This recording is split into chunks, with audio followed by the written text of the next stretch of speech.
thank you all for coming. Let me get set up here. So everything I do is a landscape. And in this space, I use a recurring cast of characters.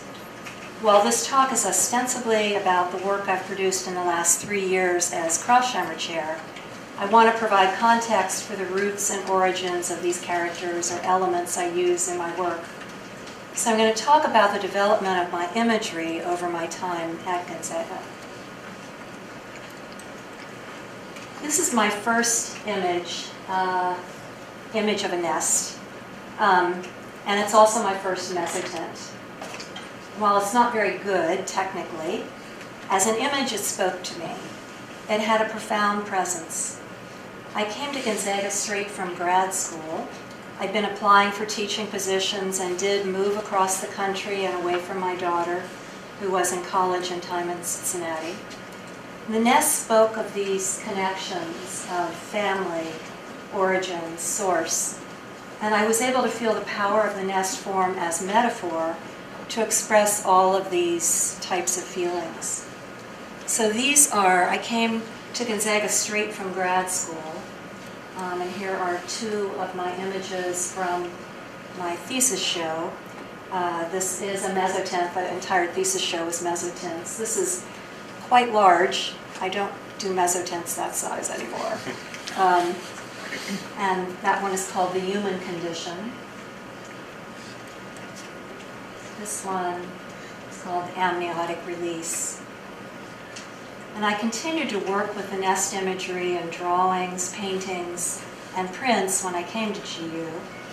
And these are a few of the pieces from early on when I got here.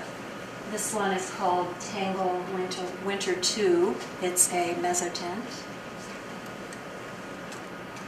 This one is a woodcut from a national portfolio of prints of women's self-image, and this was my piece that I provided for that portfolio. This is a small mezzotint called From Mother-Daughter series. And then this is another mezzotint called There Are No Ideas But in Things Unraveled. I've always loved working with the figure. I've done hundreds of self-portraits because I'm here. But early on, when I was here in Spokane, I worked a lot with one particular model named Kim. And I filled sketchbooks with quick studies of the figure. These are just some of them, the very quick studies that I was doing with this particular model. And because I was still working with nitric acid, which has a very aggressive bite, I could do a very quick sketch with a grease pencil on a plate and bite it, and the grease pencil would hold up for that short amount of time that I needed. So this resulted in a series of etchings I called the Floating World Suite. And these are a few of the pieces from that series. And this was the entire suite, scanned from a very dirty slide, but that was the grouping of those images. And then just a few other figure pieces from early on here.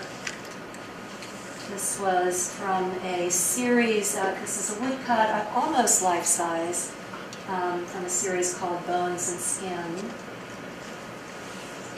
And then another woodcut. This one, Succumbing to the Weight of Air. This one is called Outside In, and it's actually a monotype on wood and then carving and painting back into it, so a mixed media piece. Along with the images of the figure, I was filling sketchbooks with images of hand studies. So many, many sketchbooks with these hand drawings. Lots of them.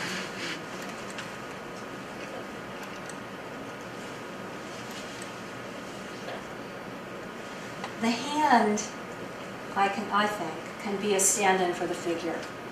It can contain as much gesture and character as the full figure. So the prints I made from this, I mostly explored in woodcut. This one is called Terrain Mother-Daughter. It's about 4 feet tall. And this one is made up of drawings of my hands and drawing of my daughter's hands combined. And this one, many layers of the hand drawings carved into wood and overprinted. These are also about 4 feet tall. Drawing is the heart of every piece of work that I do. When I draw something, I'm thinking both about this 2-dimensional plane and this 3-dimensional space that I'm drawing into topographically. So this set up a correlation with land topography as a new actor in my work. So here in this series, I started using the land topo maps. So this one is called Terrain Authoring. And this one was Confluent Terrain. And this is Terrain 4 Directions. And the topo map that I'm using here is from a piece of land my family owned in Kentucky, where we used to go hiking and camping. I'm fascinated by the interrelatedness of forms and systems in nature. This becomes first a visual connection and secondly a metaphoric connection. The topo maps of the earth appear like the patterns of skin on the body. And my first use of these skin patterns was for a show called Public-Private Space that Tom O'Day curated at the Falls. Karen Kaiser was in it, and Brad Scavina, myself, and our architect, John Abel. Skin is the perfect metaphor for this dividing between public and private space. So this is the piece that I did for that show. This is not it displayed in that show. This was actually it displayed here in the Jund.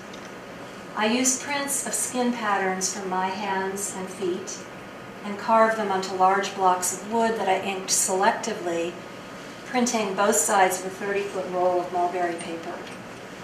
I've since used this method a lot, where rather than editioning, making multiple copies of my blocks, I use sections of them over and over in different applications, painting with them. I have all these carved blocks, and I don't feel there's any one solution to the use of the blocks. So I use them over and over, basically designing with them. After I printed this large print, I waxed it to create a more skin-like quality, and it also let both sides of the printing show through more. Running down the center of this print is the introduction of another form I started using. This root form is similar to river systems, which are similar to vein and artery systems. And I use this similarity in 4 scrolls I called River and Roots. And 2 of the scrolls were roots and 2 were rivers, the Spokane River and the Ohio River that I grew up next to. And 2 of them were inspired by forms and colors of ancient Chinese scrolls. So this is a detail of that print, and this is the Chinese scroll I was looking at for the color and the landscape forms for this print. And then here is another of the scrolls, this one, the Ohio River, and this was the Chinese print I was looking at. So in 2004, I met a Chinese artist, Zhang Guangwei, who was visiting the US for the first time, and we developed a friendship through the mutual admiration of each other's artwork. This resulted in 2 trips by me to his university as a visiting professor, and 2 by him to Gonzaga. And during these visits, we started a practice where we would collaborate on a print together. The parameters were that it had to be created in a day, and whosever studio we were in carved the first block on the spot. And the other had to respond and carve a second block, and then we printed them together. And this one was really fun. This was the first one we did, because when I do my skin landscapes, I always turn them at a perspective angle. But Jean turned that around, and then he printed a print of his hand on the second block and then carved it in his style, and we printed them together. And then we ultimately had 4 of these. I've got 2 more to show you. So there was this one, and then that one.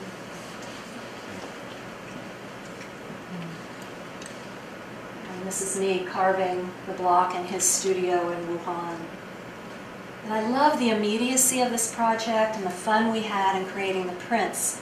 The shared experience is so often a part of printmaking practice because of the use of communal print facilities. The root form became central to another collaboration I did called Sibling Soil. My sister Pat, who is a soil geographer and professor at the University of Duluth in Minnesota, and I have always imagined doing a project together, linking geography and art through soil. In our art geography collaboration, our goal was to make soil visible. And we talked about the living, breathing, corporeal nature of soil. We became intrigued with the idea of burying a canvas to quite simply let the soil make art. Soil seemed the perfect metaphor for exploring the underside of our sibling relationships, and drawn to the intimate association between soil and roots and the important role root structures have played in my own work. This is one of my drawings. My sister and I chose to plant a roots image below the surface. I carved the image of a root into 7 2-foot-long pine boards. I chose pine because of its vulnerability to the elements. I then inked the boards and burnished them to print a 14-foot-long image of one root. 2 of 7 siblings, Pat and I imagined the root as the familial umbilical cord connecting the siblings to the Kentucky earth from which we 7 originated. We took the 7 carved wood panels and buried them in the backyard soils of our siblings spread across various urban, suburban locations around the United States. We liked the idea of the continuous root system becoming disjointed as several separate pieces of the same family lineage spread across the country, earthed in various grounds. We left them in the ground for 2 years. After that time, we exhumed the panels to observe the soil's imprint on the now disjointed root system. We put an open-ended question to the soil to see the story it would tell and observe our own reading of that story. Back in the studio, I carefully dried the warped, etched, disarticulated, broken, and decomposed boards and inked and printed them again to create a new impression, no longer contiguous, unearthed from the residue of each sibling's life. The wood panels and the prints that emerged were memories of our former selves, our new bonds, our cultural and familial, our domestications. Some boards had clung to their soil, breaking with the effort of resisting. Some were deeply grooved as they weathered with and against the grain. Some fought reassembly. Some showed signs of distress but were not destroyed. All had lovely texture. What the soil made visible was our situationness, now joined, now apart, but earthed and remembered in the soil. This particular project and the interest in art science, and particularly soil art projects, is increasing, and my sister and my project has been presented at geography forums around the world. In fact, she's presenting it next week at a conference in South Korea. We have several other soil art projects in process and hope to eventually have a show displaying all of them together. Another project of personal significance was one I created with the skin patterns in 2005. In January of that year, my husband had a serious injury, and I had a show scheduled for the summer. And as I cared for my husband and taught classes, I only had small snatches of time to work. So I would go into the studio and do these little drawings in powdered graphite. They were small landscapes made from the skin patterns of my hands and feet and those of my husband's. Eventually, I had quite a few, and I chose 100 of them to create this piece that I called Meditation on Skin. And as you can imagine, this piece is very, very dear to me, very tender. A variation on my skin patterns was another series I did where rather than working from the extrapolation of my prints enlarged and transformed through other processes, I explored using the direct touch of my hands and feet to the plates themselves using a lift ground technique. So this is one from that series. This is called Fjords. So it's the size of, you can see my handprint. So it's that scale. And then this one is charted. Also, you can kind of see my palm print there. This one is Tendency, so it's my feet and hair creating that. This one is Migration, so again, palm prints and fingerprints and hair. The results were these, let me go back. Whoops. The results were these mapped spaces at the actual scale of my body. So my cast of characters at this point includes nests, figures, land and skin topographies, root systems, and then also text. So here's a piece called Animate. I've been using snatches of text primarily from the poem Origami Mantis by my husband Jim, which is actually displayed in the faculty show for a number of years. And here in these etching woodcut combined prints, you can see where I'm using different parts of text. So that one, Animate, it's an etching and woodcut blocks. This one is Spasm, it's also etching and woodcut. This one called Limbs Akimbo, and it's an etching plate, a woodcut, and then the red lines is a verse written on top of itself and then carved out of linoleum.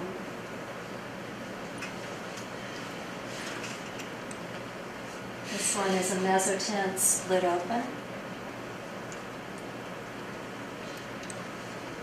This is untitled, A Little Nest. And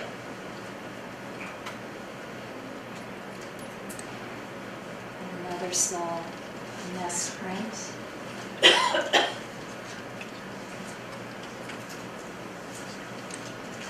This one is called Liquid Language.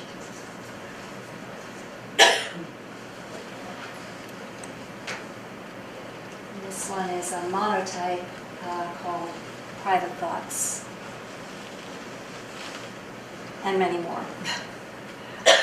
And then, of course, in this piece, Origami Mantis, which is in the show.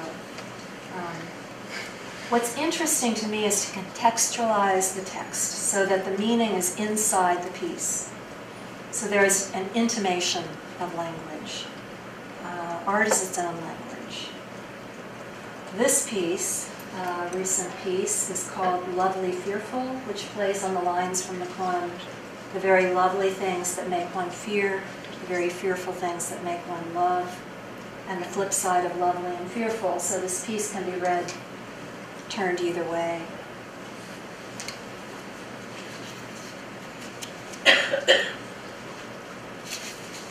And that's a woodcut. So all these characters or elements, often combined now, as in this print.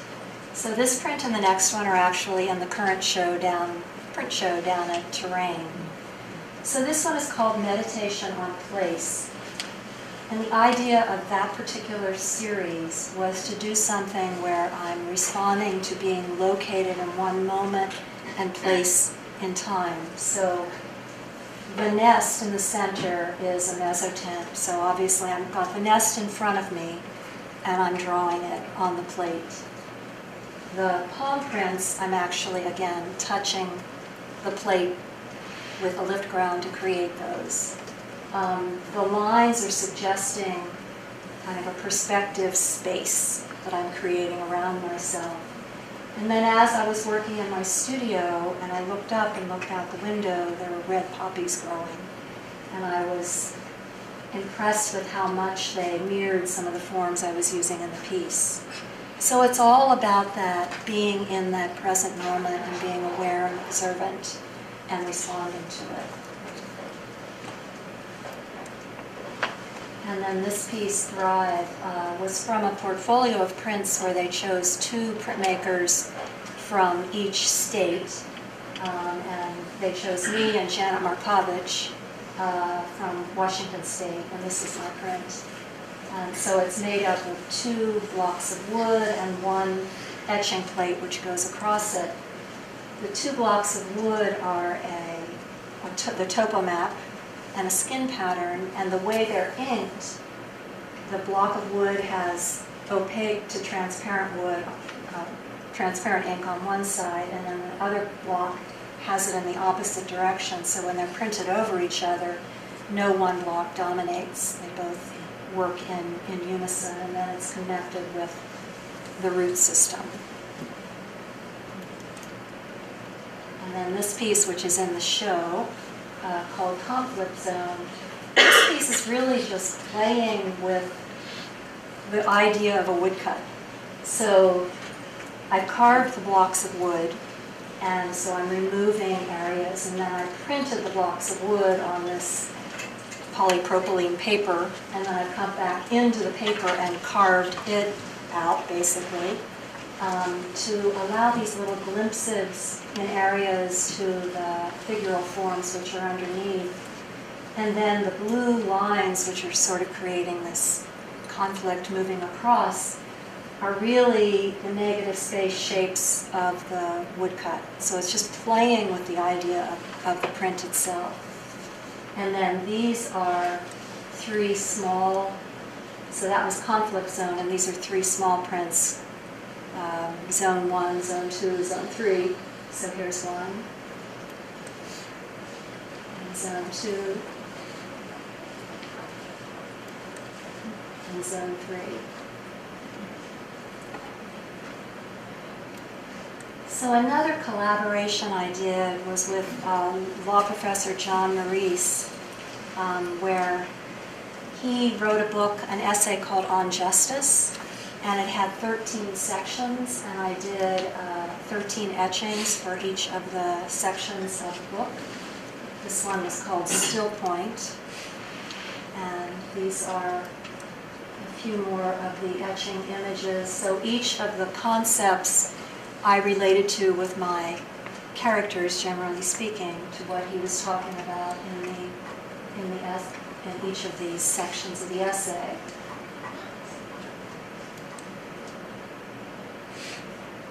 And the book spoke about how one would behave in a just society, which is a very relevant topic. This is another. So I wanted to talk about a few of the pieces that are in the show. This one from the Migration series, again uses the nest to suggest family, origin, source, seeing the nests as boat forms in the context of all the current turmoil surrounding families and individuals misplaced by war, violence, and poverty. Here's another from that series. These are monotypes in the current show. And the small prints called Traverse also speak of journey, but suggest a more personal journey, both through their intimate scale and their private space of information. So I have just a few of these. And then there's the Ballad of Milo and Sally, which is the story of a relationship dance with a good ending.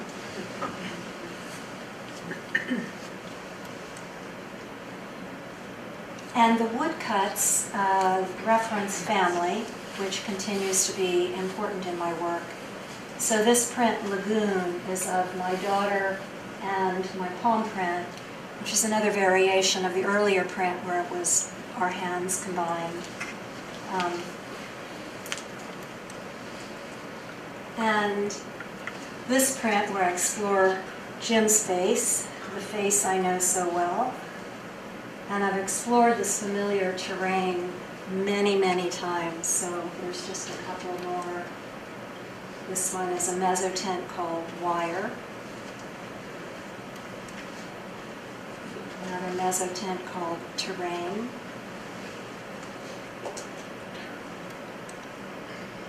This is a woodcut called Coil.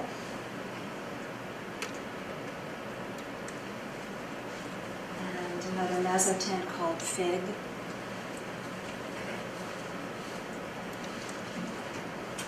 And this is called Short Story Variation, so it's reusing that larger block in a different way. And then I'm currently working on some small mezzotints. These are about 4 by 4 inches. After so much color, I like to return to black and white. And the meditative nature of creating a mezzotint, rocking a plate, allows me to think about the next work that I want to be, that I'm planning. So here's another one, a very small mezzotint from this series. And then I'd like to close with some quotes I have hanging in my studio. So here's my wonderful Guerrilla Girls poster. The advantages of being a woman artist, but I notice I have to, the one about not being stuck in a tenured teaching position, I can't quite use that one. And here's another. Anyone who doesn't change her mind doesn't have one. Trust your own judgment no matter how bad it is, by the painter Jacob Kanan. And then this one is very heartfelt, and I'll show you a better copy of it. It's a quote by Ray Bradbury that really resonates with me.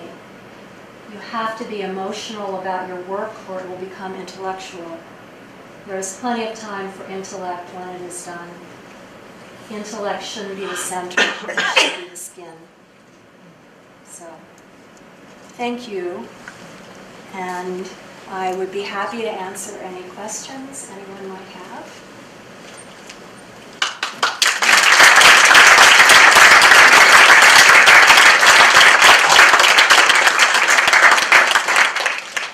That piece you have down at Terrain. Oh, I'm sorry. No, it's okay. Yes. The piece that you have down at Terrain, it has that gold. Is that gold leaf or?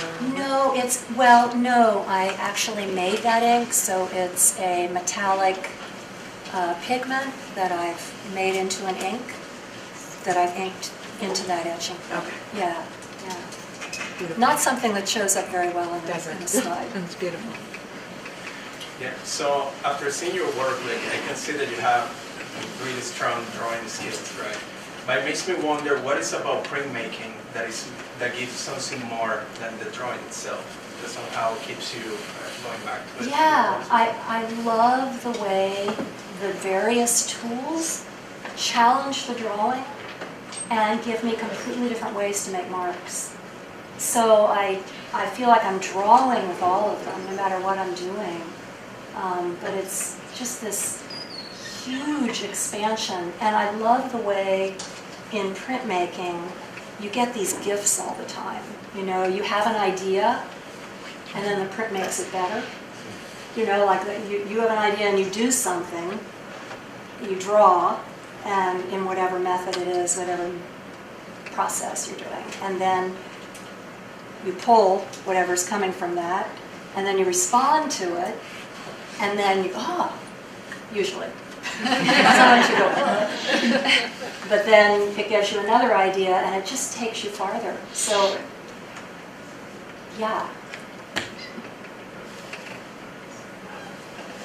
Yeah.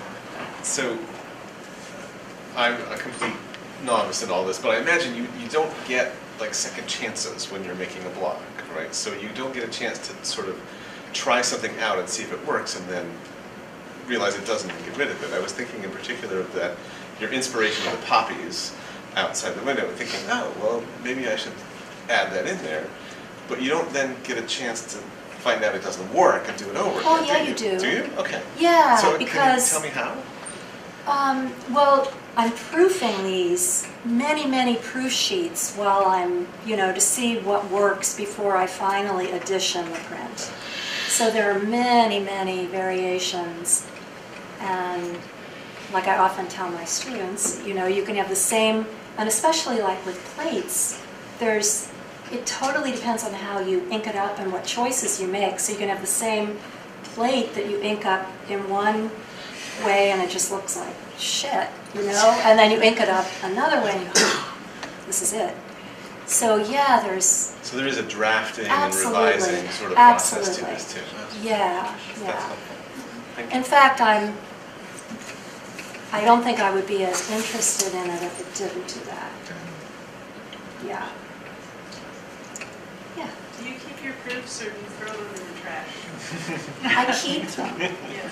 So I have stacks and stacks of them. It's interesting because in Oregon, I don't know if they still, but when I send anything off to like the printmakers in Portland, you have to have documentation that tells how many proof sheets there were. And yeah, I keep them. I think it's interesting. Dawn?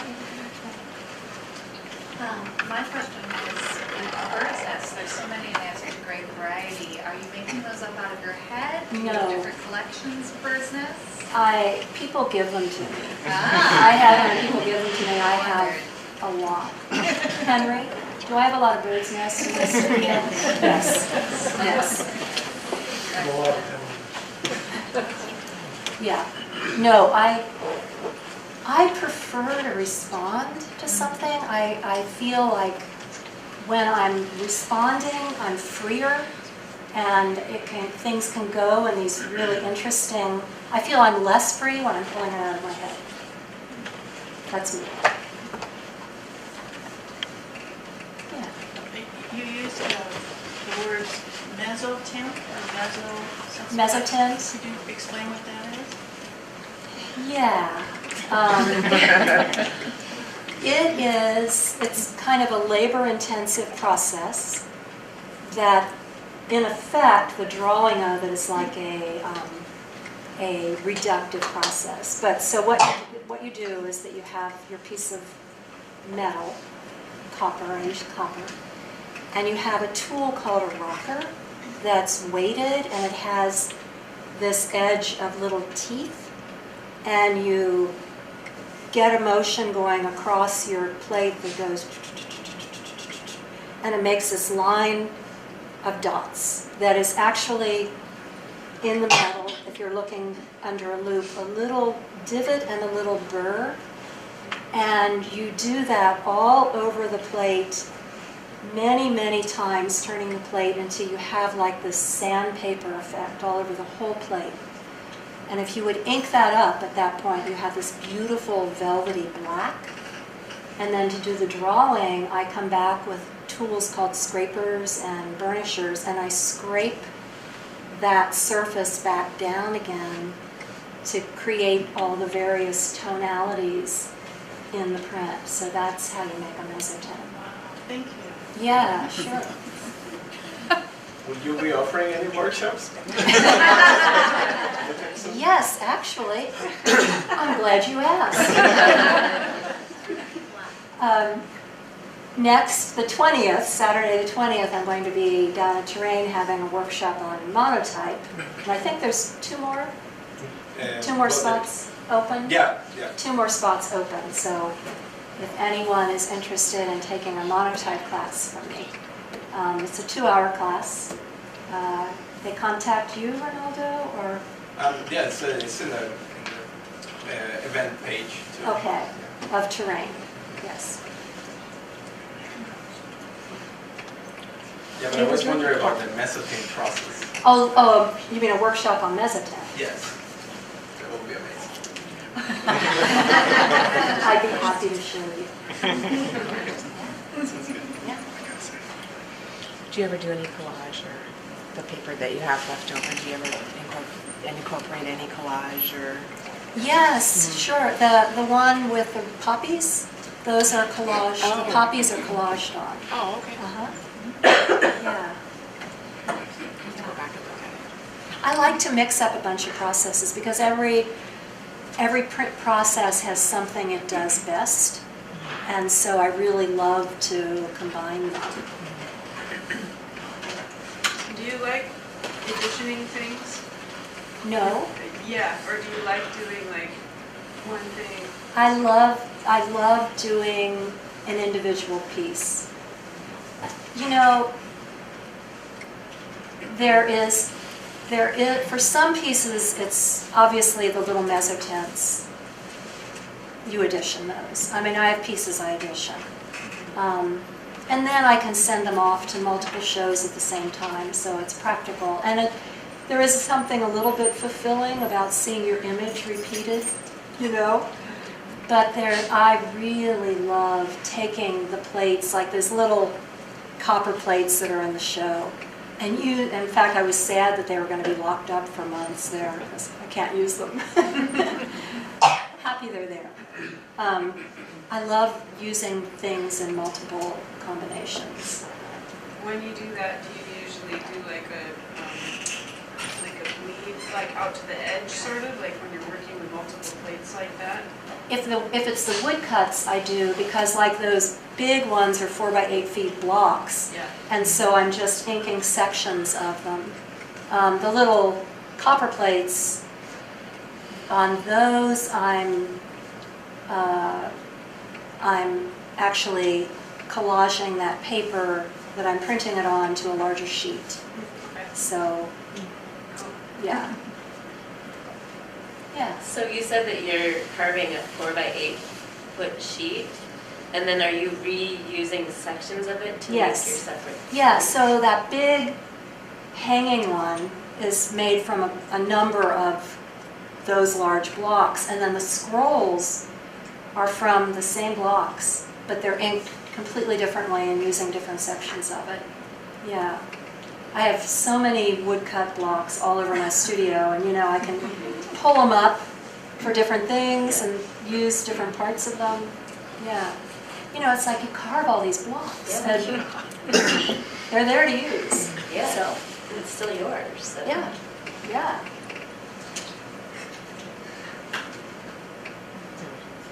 Yeah. You said you had all those wood blocks. I was just wondering if you had like a couple of favorites that you use in like a bunch of different pieces.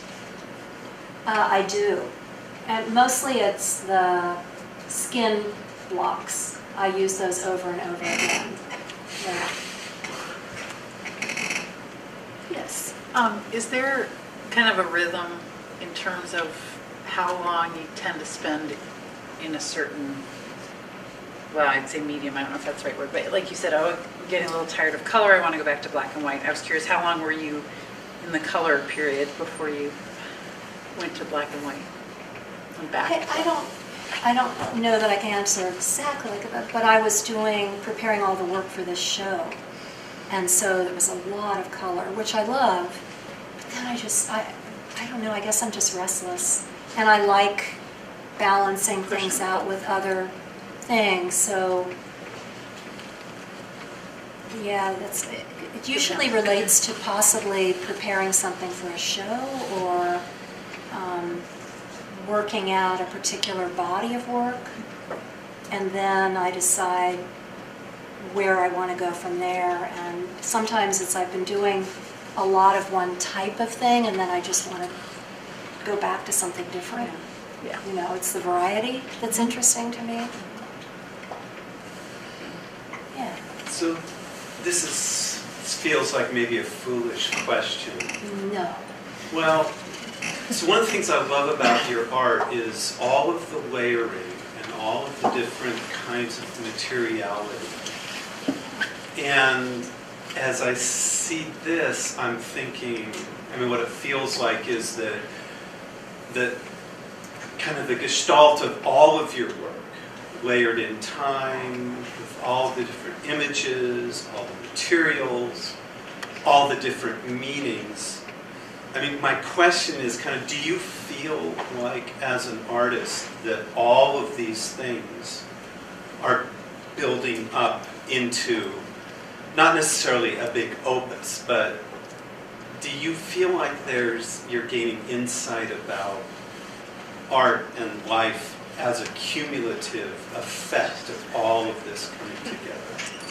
Yeah, and that's something that is interesting when I give a talk like this, because I have to pull things together, you know, because to me it's all related, very much related, but it doesn't always look that way, I think, on the outside.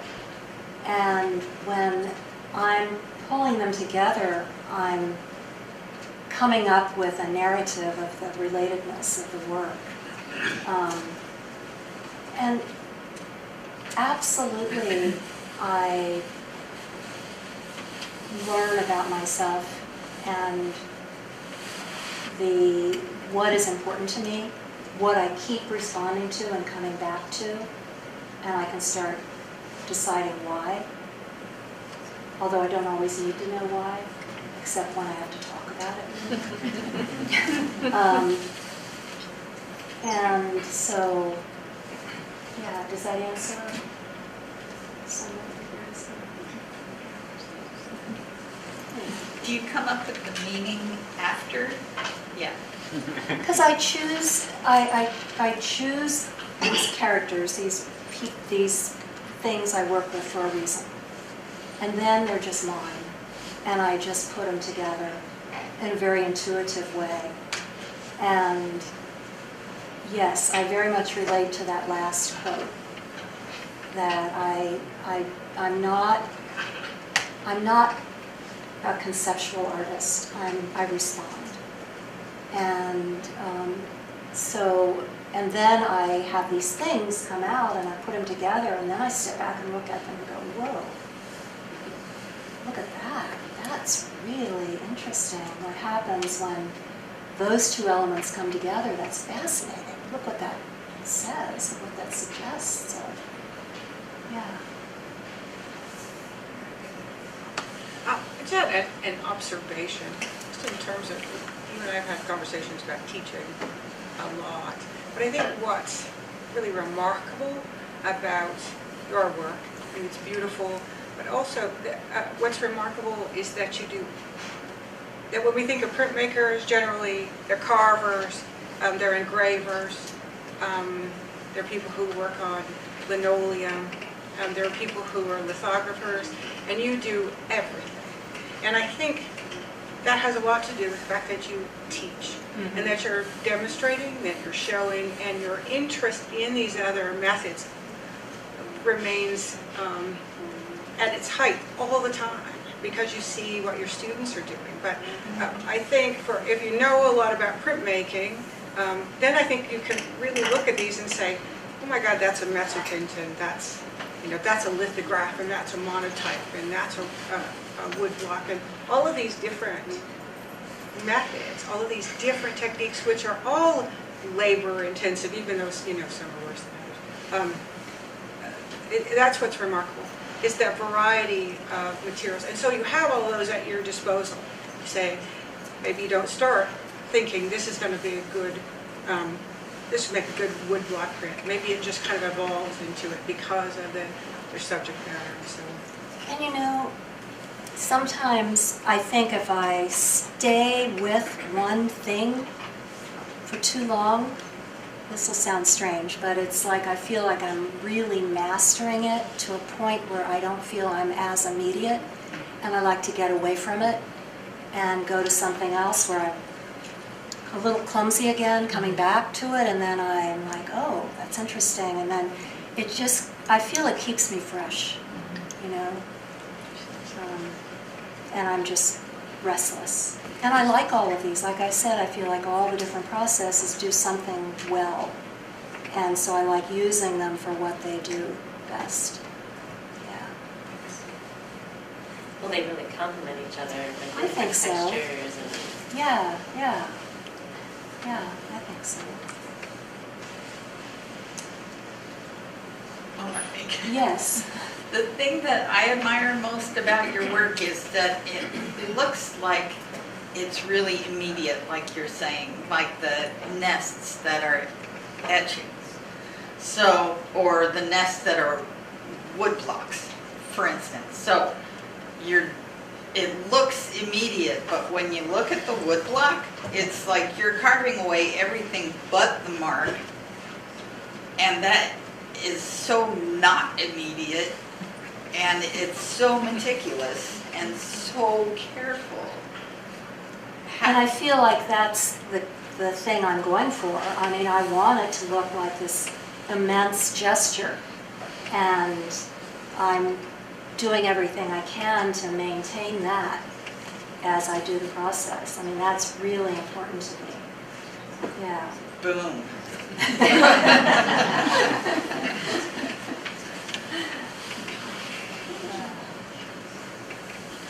Okay, well, thank you.